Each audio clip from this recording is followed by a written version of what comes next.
This is the very first iMac ever made. It came out in 1998. It's older than some of y'all watching this video. It's actually older than the person making this video as well, but This is the brand new 2021 iMac lineup.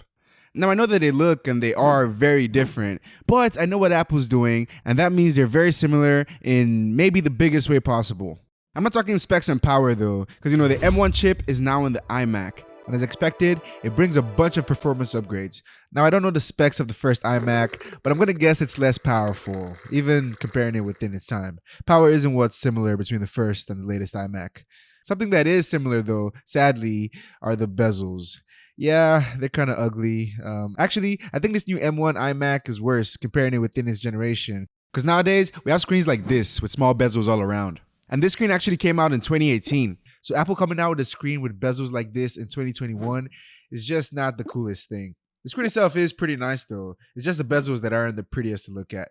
Now an upside to the big bottom bezel though is what's on the inside. The speakers. Speakers look like they're going to be pretty good this year. They also have the new spatial audio feature as well. I know how nice that is with the AirPods Pro and the AirPods Max, but we've never seen it in speakers before, so that's going to be pretty interesting. And some might say that it makes up for the bezels. But yeah, there are a bunch of new specs and new upgrades with the 2021 M1 iMac. But none of that has anything to do with the first iMac though. So what am I saying is so similar between these two iMacs? Well, it's the whole idea and the way they're marketing it. Back then in the day, in the time when the first iMac came out, many people didn't have computers in their homes. Computers weren't made for homes. Computers were for like fancy workplaces and offices and so on and so forth. But people didn't have them at home. But then Apple released the iMac G3. The very first iMac. And it comes out in different colors. There's blue, green, there's pink, and it even says hello.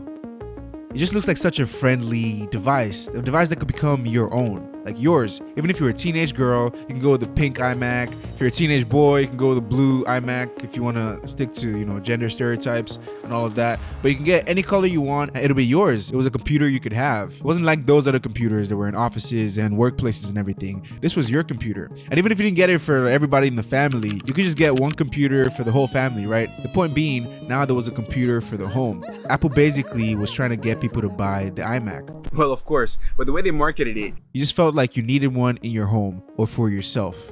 And I'm pretty sure that's about what Apple was trying to go for again in 2021 with the new iMac lineup.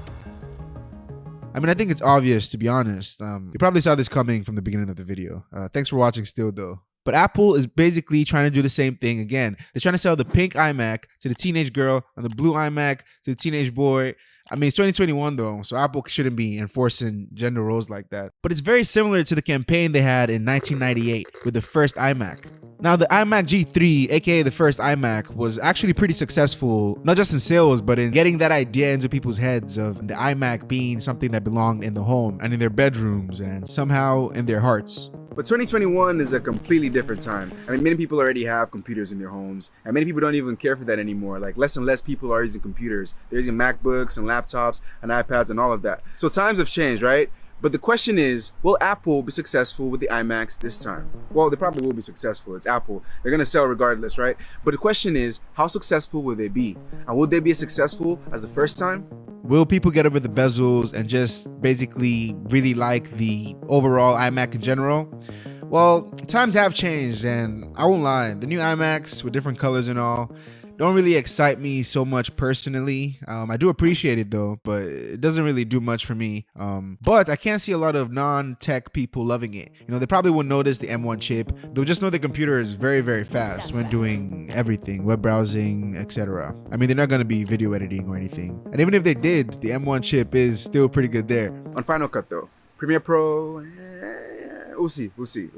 But yeah, These people probably wouldn't even notice or care about the bezels either. In fact, I can see them liking the look. I mean, to be honest, I can even see it growing on me with the colors and everything. Maybe if I see it in person, but it probably will grow on the majority of people. And if the speakers sound very, very good, which I bet it will, with spatial audio and everything, then the bezels will probably be forgotten very quickly. And because of the colorful, friendly, and personal marketing aspect of it, the 2021 iMacs will probably sell and do very well, make Apple a ton of money, and make a lot of customers very happy.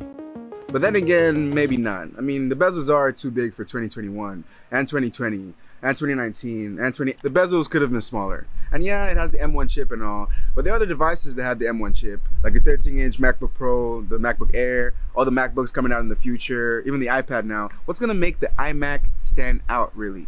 Is it the colors? The colors? Will real tech people really make their decision based off of that? Or will it work so well on everybody else that it wouldn't even need tech people? Well, we'll know the answers to all these questions when the iMac actually comes out at the end of May, in about a week now. But for right now, thanks for speculating with me. Thanks for watching, and let's talk then, okay?